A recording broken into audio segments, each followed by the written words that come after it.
नमस्कार। तो देखिए, आज हम डिस्कस करेंगे इंपॉर्टेंट क्वेश्चंस और जीके के क्वेश्चन डिस्कस करेंगे ताकि टैट के एग्ज़ाम में जो है वो आपको हेल्प मिल सके। टैट का एग्ज़ाम बहुत ही नज़दीक है आपका, तो एक तो आज मॉर्निंग का सेशन नहीं आ पाया, तो अभी जो है हम यहाँ पर क्वेश्चन डिस्कस कर लेंगे, डिटेल से डिस्कस करेंगे। तो सबसे पहला क्वेश्चन देखते हैं, 121 नंबर क्वेश्चन। बोलते हैं in which year Mohammad Ghaznavi attacked on Kangra fort. तो बोलते हैं कि महमूद गजनवी के द्वारा कांगड़ा पर जो था वो कब आक्रमण किया गया था। यहाँ पर किसकी बात की जा रही है? यहाँ पर बात की जा रही है महमूद गजनवी की। तो महमूद गजनवी ने 1009 ईस्वी में, ऑप्शन डी सही आंसर है, 1009 ईस्वी में जो था वो कांगड़ा पर इसने अटैक किया था। ये आपने ध्यान रखना है। आपने ध्यान रखना है कि कांगड़ा पर और भी अटैक किए गए, और भी ईयर्स में किए गए। जैसे कि कब कब कांगड़ा पर अटैक किए गए, तो पहले भी हमने रिवाइज किया है कि कांगड़ा पर जो था वो 1337 में मोहम्मद बिन तुगलक के द्वारा अटैक किया गया था। 1365 में यहाँ पर फिरोज शाह तुगलक के द्वारा जो था वो अटैक किया गया था। तो ये कांगड़ा फोर्ट के ऊपर अटैक हुए, नगरकोट इसको कहते थे, यहाँ पर अटैक हुए। ये इंपॉर्टेंट अटैक्स हैं, इनकी किसने किए अटैक, ये भी ध्यान रखना है। अगला क्वेश्चन देखें जी, क्या बोलते हैं अगले क्वेश्चन में? बोलते हैं इन हिमाचल प्रदेश में धामी गोलीकांड कब हुआ। धामी रियासत है, मैंने पहले भी आपको बताया है कि धामी रियासत है जिसकी कैपिटल जो है वो हल्लोग में है। यहाँ पर धामी गोलीकांड हुआ था। ये गोलीकांड कब हुआ था, यहाँ पर ये पूछा गया है। धामी गोलीकांड जो था वो 1939 में जो था वो हुआ था। कौन से ईयर में हुआ था? 1939 में। ऑप्शन सी जो है वो सही आंसर है। अब देखो 1939 में ये धामी गोलीकांड जो था वो हुआ था। चलो सही बात है, 1939 में हुआ था। एग्जैक्टली कब हुआ था? एग्जैक्टली ये 16 जुलाई को जो था वो हुआ था। और धामी रियासत की स्थापना जो था वो राजा गोविंद पाल के द्वारा जो था वो की गई थी। इसकी कैपिटल कहाँ पर थी? इसकी कैपिटल जो था वो हल्लोग में स्थित थी। मेन लीडर जो था वो इसके कौन थे? तो भागवत सोहता का नाम आपने ध्यान रखना है। भागवत सोहता जो था वो मेन इसके लीडर थे, ये आप यहाँ से ध्यान रखें। इंपॉर्टेंट ही पॉइंट हमें जानने थे जो हमने जान लिए यहाँ से। अगला क्वेश्चन देखते हैं धामी शूटआउट के बाद। बोलते हैं यहाँ पर 123 नंबर क्वेश्चन है, साच दर्रा किस जिले में स्थित है? In which district is Sach pass located. तो साच दर्रा एक इंपॉर्टेंट दर्रा है, ऑप्शन ए चंबा में जो है वो स्थित है। क्यों इंपॉर्टेंट है? क्योंकि चंबा का जो भरमौर क्षेत्र है, भरमौर क्षेत्र को ये पांगी के साथ जो है वो जोड़ता है। पांगी के लिए यहाँ से रास्ता जाता है। बड़े ही आसान शब्दों में कहें तो ये चंबा को जो है वो पांगी के साथ जोड़ता है। यहीं से होकर जो है वो पांगी के लिए जाया जाता है। एक और दर्रा है जो चंबा को पांगी के साथ जोड़ता है, वो है दराती दर्रा। दराती दर्रा आपने ध्यान रखना है, ये चंबा को पांगी के साथ जो है वो जोड़ता है।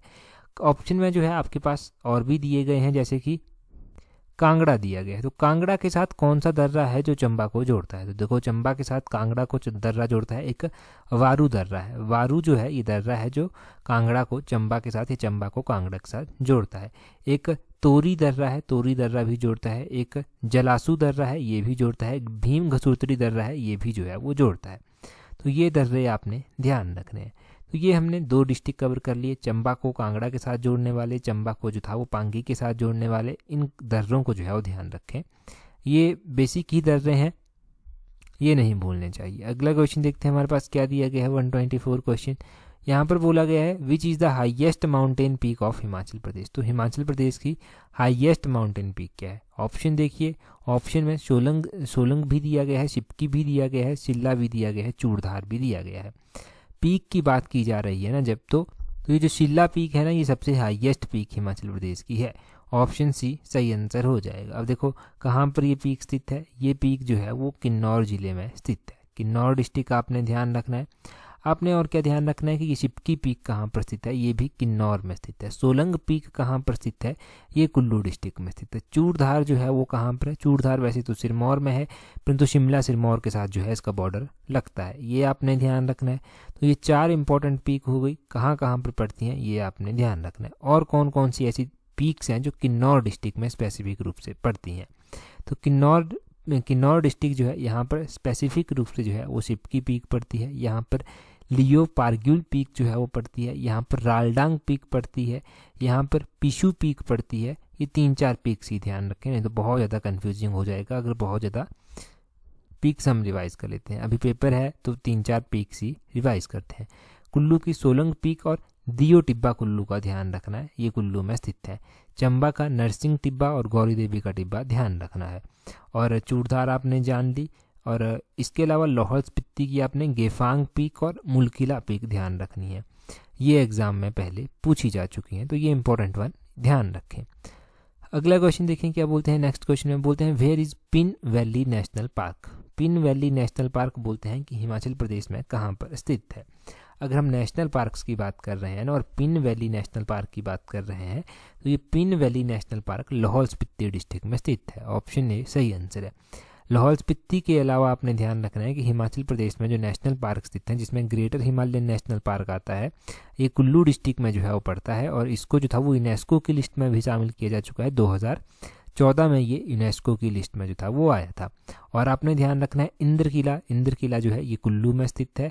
आपने खीर गंगा ध्यान रखना है ये भी कुल्लू में स्थित है। हमने सिंबलबरा नेशनल पार्क भी पढ़ा था। ये नेशनल पार्क जो है वो कहाँ पर पड़ता है, ये सिरमौर जिले में पड़ता है। नेशनल पार्क तो हो गए, वाइल्ड लाइफ सेंचुरीज भी एग्जाम में पूछ ली जाती हैं। ये छोटे छोटे एग्जाम हैं, टैट के क्वालिफाइंग नेचर के एग्जाम हैं, तो वाइल्ड लाइफ सेंचुरी भी पूछ ली जाए तो आपको पता होना चाहिए कि सबसे बड़ी वाइल्ड लाइफ सेंचुरी जो हिमाचल प्रदेश की है वो कौन सी है। वो है किब्बर वाइल्ड लाइफ सेंचुरी जो कि लाहौल स्पीति में जो है वो पड़ती है। सबसे छोटी वाइल्ड लाइफ सेंचुरी कौन सी है, वो है सिल्ली वाइल्ड लाइफ सेंचुरी जो कि डिस्ट्रिक्ट सोलन में जो है वो पड़ती है। तो ये इंपॉर्टेंट वाइल्ड लाइफ सेंचुरी हो गई, सबसे बड़ी वाइल्ड लाइफ सेंचुरी, सबसे छोटी वाइल्ड लाइफ सेंचुरी, और सारे अपने नेशनल पार्क जान लिए जो हिमाचल में पड़ते हैं। अगला क्वेश्चन देखें जी, बोलते हैं हिमाचल प्रदेश के किस जिले में बेराडोल सौर पावर प्रोजेक्ट जो है वो स्थित है। तो बेराडोल एक सौर परियोजना है जो हिमाचल प्रदेश में स्थित है। तो ये कौन से जिले में स्थित है, ये बिलासपुर जिले में जो है वो स्थित है, बेराडोल सोलर पावर प्रोजेक्ट। अभी हमने कुछ एक दिन कल परसों ही गिजास पत्रिका में पढ़े थे, अलग अलग हमने सोलर पावर प्रोजेक्ट पढ़े थे कि जो हिमाचल प्रदेश में पड़ते हैं। तो एक तो आपने वो सोलर पावर प्रोजेक्ट ध्यान रखने हैं कि कहाँ कहाँ पर पड़ते हैं। अब टैट का ही एग्जाम है तो संभावना कम है कि वो जो अभी करंट अफेयर में चले थे वो पूछे जाएं, परंतु फिर भी पता होने चाहिए। हम यहाँ से क्या जो प्रेजेंट टाइम में हिमाचल प्रदेश में हाइड्रो इलेक्ट्रिक प्रोजेक्ट हैं इंपॉर्टेंट वन, उनको जो है वो एक बार जल्दी से रिवाइज कर लेते हैं कि जो हाइड्रो इलेक्ट्रिक प्रोजेक्ट हैं वो कौन कौन सी हैं, कौन कौन सी एग्जाम में पूछी जाती हैं। जैसे कि नाथपा जाखड़ी परियोजना हो गया, 1500 मेगावाट की परियोजना है, किन्नौर जिले में स्थित है, सतलुज नदी के ऊपर जो है वो बनी हुई है। किन्नौर शिमला ऐसे इन दोनों के बीच में ही जो है ये पड़ती है। किन्नौर भी कहीं पर किन्नौर शिमला है वैसे तो बीच में, कहीं पर किन्नौर लिखा होता है, कहीं पर शिमला लिखा गया होता है। रुकती परियोजना हो गया, ये किन्नौर में पड़ती है, सतलुज नदी के ऊपर जो है वो बनी हुई है। शोंगटोंग परियोजना जो है ये किन्नौर में स्थित है, सतलुज नदी के ऊपर जो है वो बनी हुई है। रोंगटोंग परियोजना ध्यान रखना है ये लाहौल स्पीति में स्थित है और 2 मेगावाट की जो है ये परियोजना है रोंगटोंग परियोजना।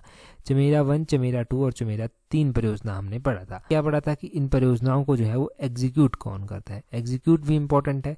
तो इन परियोजनाओं को NHPC के द्वारा जो है वो एग्जीक्यूट किया जाता है। कितने कितने मेगावाट की ये तीनों परियोजनाएं हैं, तो सबसे पहले तो आपने चमेरा 1 परियोजना ध्यान रखना है कि चमेरा 1 परियोजना जो है वो कितने मेगावाट की है, तो 540 मेगावाट की ये परियोजना है। चमेरा 2 परियोजना जो है वो 300 मेगावाट की परियोजना है और चमेरा 3 परियोजना जो है 231 मेगावाट की परियोजना है। तो ये तीनों परियोजनाएं, इनकी कैपेसिटी आप ध्यान रखें, ठीक है, ये पता चल गया आपको। अगला क्वेश्चन देखते हैं 127 क्वेश्चन। बोलते हैं यहाँ पर शिमला के निकट फेयरलॉन्स में हिमाचल प्रदेश लोक प्रशासन संस्थान हिप्पा की स्थापना कब की गई थी। तो बोलते हैं when was the Himachal Pradesh institute of public administration HIPA was set up in Fairlawns near Shimla. कई बार क्वेश्चन पूछा जाता है कि ये जो हिप्पा है, Himachal institute of public administration, ये कहाँ पर स्थित है। तो फेयरलॉन्स आपके मन में ये नाम पता होना चाहिए, डिस्ट्रिक्ट तो पता होना ही चाहिए कि शिमला में है, परंतु फेयरलॉन्स एग्जैक्टली पता होना चाहिए। और कब इसकी स्थापना की गई थी, अब इस बारे में बात करते हैं। तो 1974 में इसकी स्थापना 1974 में जो था वो की गई थी। हिमाचल के जो ऑफिसर्स बनते हैं, अच्छी पोस्ट पर जाते हैं, तो वहाँ पर ट्रेनिंग करने का मौका फिर मिलता है। अब जो एग्ज़ाम लेता है वो कौन लेता है, पब्लिक सर्विस कमीशन लेता है। उसकी स्थापना कब हुई थी, 1971 में Himachal Pradesh public service commission की स्थापना हुई थी। ये आपने ध्यान रख लेना है। आपने ध्यान रखना है कि हिमाचल प्रदेश लोकायुक्त, ये कब एक्ट पारित हुआ था, तो लोकायुक्त का जो विधेयक था ये 1983 में जो था वो पारित हुआ था, ये ध्यान रखें। और आपने ध्यान रखना है कि हिमाचल प्रदेश जो एडमिनिस्ट्रेटिव ट्रिब्यूनल है, एडमिनिस्ट्रेटिव जो ट्रिब्यूनल है, प्रशासनिक अधिकरण है, वो कब पारित हुआ था, वो कब बना था, स्थापना कब हुई थी, 1986 में जो था वो उसकी स्थापना हुई थी। तो ये आपने 3-4 बॉडीज जान ली, Himachal Pradesh public service commission, Himachal Pradesh administrative tribunal, Himachal Pradesh Lokayukta act कब पारित हुआ था, और हिप्पा आपने जान लिया, Himachal institute of public administration. इतना काफ़ी है, अगर इतना याद रख लेते हैं तो डेफिनेटली हेल्प मिल जाएगी। आगे बोलते हैं कि जसवां राज्य की संस्थापक कौन थे, who was the founder of Jaswan state, princely state. तो बोलते हैं कि जसवां जसवां जो था ये कहाँ से, कांगड़ा से ही अलग हुआ था। और ये जो है वो पूरब चंद के द्वारा, पूरब चंद जो थे इसके संस्थापक थे पूरब चंद, ये आपने ध्यान रखना है। प्रेजेंट टाइम में जो आपका ऊना जिला है ना, वो मैक्सिमम हिस्सा जो है वो यहीं से लिया गया है। ऊना का मैक्सिमम हिस्सा जो था वो पहले जसवां में आता था, ये आपने ध्यान रखना है। और अगर हम बात करते हैं कि कौन से ईयर में इसकी स्थापना की गई थी, तो 1170 ईस्वी में जो था वो इसकी स्थापना की गई थी।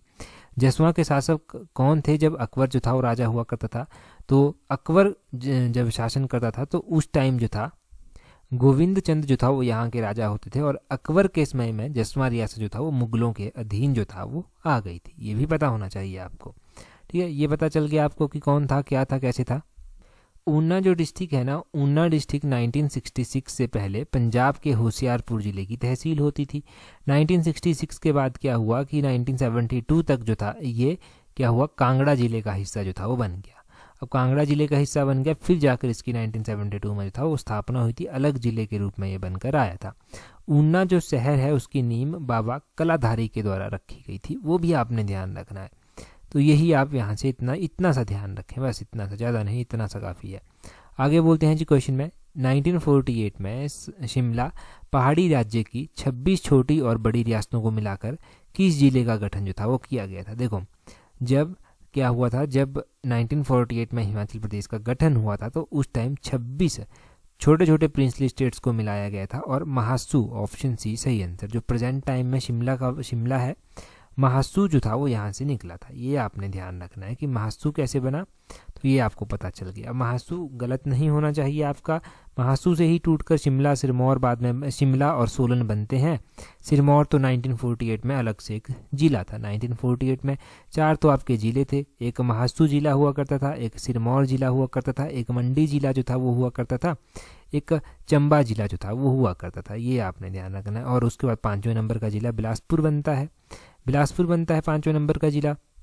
तो इस तरह से जो है वो हिमाचल में अलग अलग बातें हुई। अगला क्वेश्चन देखते हैं, 130 नंबर क्वेश्चन। बोलते हैं Himachal Pradesh became dash state of India. शायद थोड़ा सा ब्लर आ रहा होगा, ये इमेज ही ऐसी आई थी। तो बोलते हैं कि हिमाचल प्रदेश जो था वो कौन से नंबर का राज्य बना था। 1971 में जब हिमाचल प्रदेश का गठन किया गया, 25 जनवरी थी, 1971 था, तो हिमाचल भारत का 18वें नंबर का जिला जो था वो बना था। ऑप्शन डी जो है वो सही आंसर है। बहुत बार आपने पढ़ा है कि हिमाचल 18वें नंबर का जिला बना था। आपने और भी चीज़ें जो था वो बहुत बार इसके बारे में जानी। आज थोड़ा सा अलग जानते हैं यहाँ से। हम यहाँ से जानते हैं कि हिमाचल से पहले 17th नंबर का स्टेट जो था वो कौन सा बना था, और 19वें नंबर का स्टेट जो था वो कौन सा बना था। तो देखो 17 नंबर का स्टेट जो था वो कौन सा बना था, वो आपका बना था हरियाणा। 1966 में क्या होता है, पंजाब के जो है वो 2 हिस्से हो जाते हैं, एक तो पंजाब, एक हरियाणा। हरियाणा जो है वो फिर 17वें नंबर का स्टेट बनकर अस्तित्व में आता है। और 19वें नंबर का कौन आता है, तो 19वें नंबर का मणिपुर जो है वो अस्तित्व में आता है। मणिपुर 1972 में अस्तित्व में आ जाता है। और उसके बाद 20वें नंबर का भी साथ में ही त्रिपुरा, 21वें नंबर का मेघालय जो है वो क्या होता है, अस्तित्व में आता है। तो ये आपने इस तरह से ध्यान रखना है कि कौन कौन से स्टेट जो था वो इससे पहले, कौन कौन से इसके बाद में जो था वो अस्तित्व में आए।